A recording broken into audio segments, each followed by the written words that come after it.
Well, work is finally set to begin on the long-debated new rail tunnels under the Hudson that are critical to the national economy. The president was in the city today announcing a $300 million infrastructure grant. CBS 2 political reporter Marcia Kramer, who has been covering the Gateway project since its inception, is here to explain what today's developments mean. Well, I have to tell you, it seems like it's been forever, but almost all the elected officials at today's event offered some version of the train is finally leaving the station and talking about the new Gateway money. But don't get your hopes up. It's not going to be done in the blink of an eye. 2035 is the latest completion estimate, and in New York, estimates tend to be more like guesstimates. This tunnel opened for business in 1910, 113 years ago.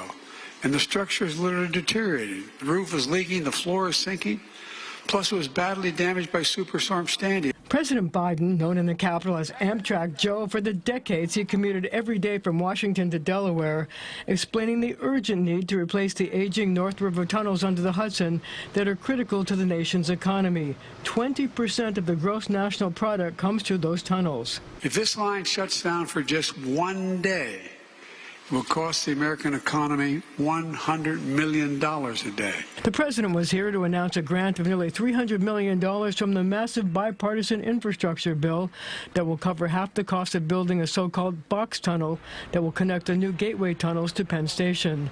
You could call it the first small step because the entire project is now slated to cost more than $16 billion. But Senator Chuck Schumer says it's critical. This is the first and necessary starting point of Gateway.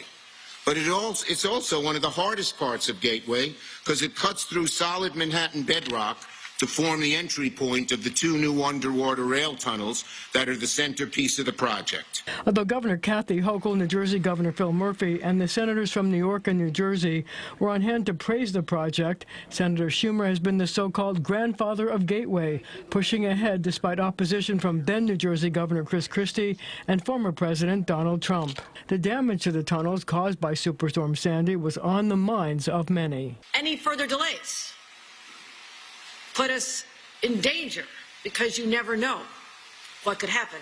My God, a hurricane hitting New York. We had to be prepared for circumstances that you never would have expected in your wildest dreams. We need to have the redundancy, backups, to make sure that this region is never, ever paralyzed, because that's exactly what would happen.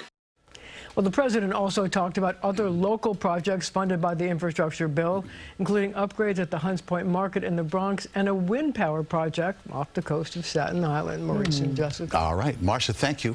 And we have more information on the Hudson River Tunnel project. As Marcia said, it's been a long time coming. The idea for Gateway first surfaced in 2011 to replace the North River tunnels that opened in 1910. But the project took on added urgency in 2012 after Superstorm Sandy damaged the tunnels.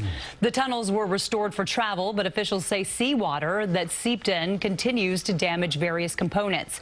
Then it took time to get the project off the ground as then New Jersey Governor Chris Christie and President Trump fought progress over the big price tag. Finally, the environmental impact statement was completed in 2021.